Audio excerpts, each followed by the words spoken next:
नमस्कार सर, मेरा नाम शिखा मिश्रा है। हमारी जो युवा पीढ़ी है और जो आने वाली पीढ़ियां हैं, हमने श्री राम की और सनातन धर्म की एक अलग ही परिभाषा बनाई हुई है। आजकल वो जय श्री राम सुन के और मूवीज़ वगैरह देख के, तो आपसे मैं जानना चाहूँगी कि हमारे लिए कौन सा सही तरीका होगा जिससे हम प्रभु राम को जान पाएँ जो प्रभु श्री राम हैं। देखिए, जो आपने बात कही वो सही बात है। मूवीज़ में एक इमेज बनी हुई है कि टीका लगाए, कंठी माला पहने और धोती कुर्ता पहने व्यक्ति विलेन ही होगा, ये तय मान लीजिएगा। और इतना ही नहीं, धर्माचार्य तो धूर्त होगा।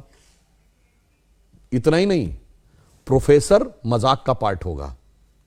पढ़ने लिखने वाला छात्र बेवकूफ होगा, वो चतुर महालिंगम होगा। और क्लास बंक करने वाला इंटेलिजेंट होगा। पॉकेट मारने वाला व्यक्ति जो होगा वो तो उदार होगा, क्योंकि वो चोरी करके बांट रहा होगा। ठीक। और जो बिजनेसमैन है या जो नौकरी कर रहा, वो बेवकूफ टाइप का दिखाया जाएगा, वो जिंदगी की दौड़ में पिछड़ता दिखाया जाएगा। अरे बहुत सारी चीजें दिमाग में भरी गई हैं फिल्मों में। ये बताइए, ये फौजी के डिसिप्लिन का मजाक उड़ेगा। हर हिंदी फिल्म में साउथ इंडियन मजाक का पार्ट होगा।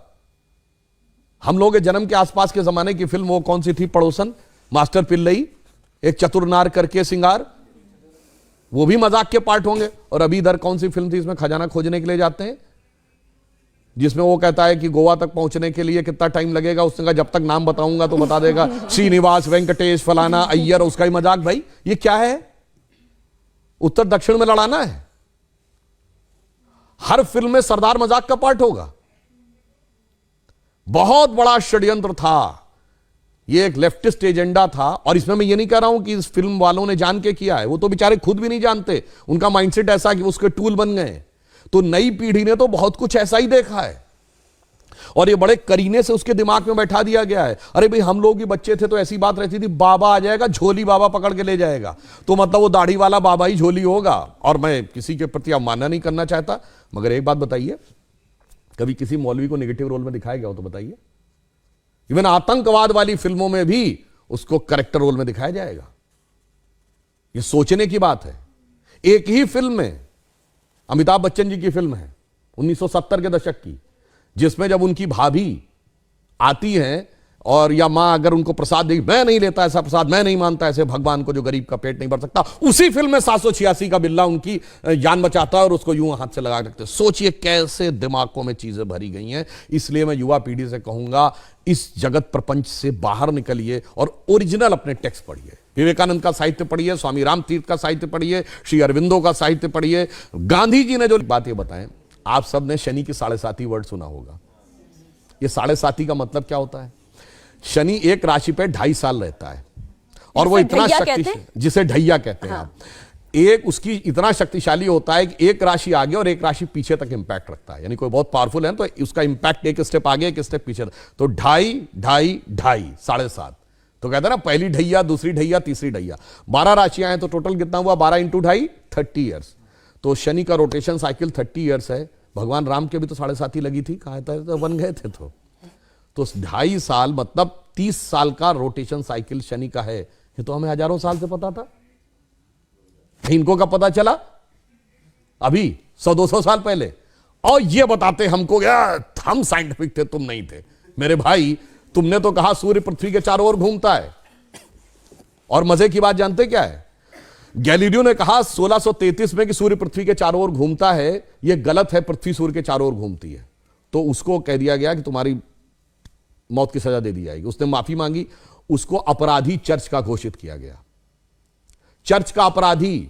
और वो चर्च के अपराधी की श्रेणी में जानते कब तक रहा है? 1992 तक। पोप जॉन पॉल II ने उसका नाम हटवाया।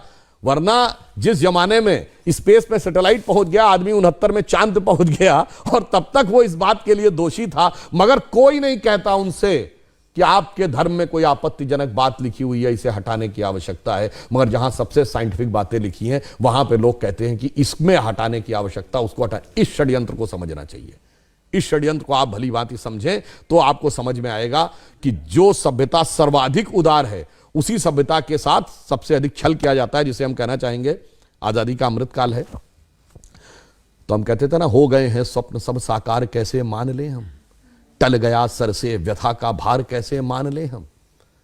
राष्ट्र को है लोग भूले, स्वार्थ है युग मंत्र सारा, वर्ग जाति विभेद की अब बह रही है कलुष धारा। इस अमा के तिमिर को, यानी अमा अंधकार, तिमिर मतलब अंधकार, रात्रि के अंधकार को अब अरुणिमा क्या मान ले हम। टल गया सर से व्यथा का भार कैसे मान ले हम। और आगे की लाइन सुनिए, वो महत्वपूर्ण है। वेशवाणी तत्व दर्शन दूसरों से यह सभी ले, विकृति को हम ग्रहण करते निज प्रकृति को आज भूले। इस विदेशी नकल को अब अस्मिता क्या मान ले हम।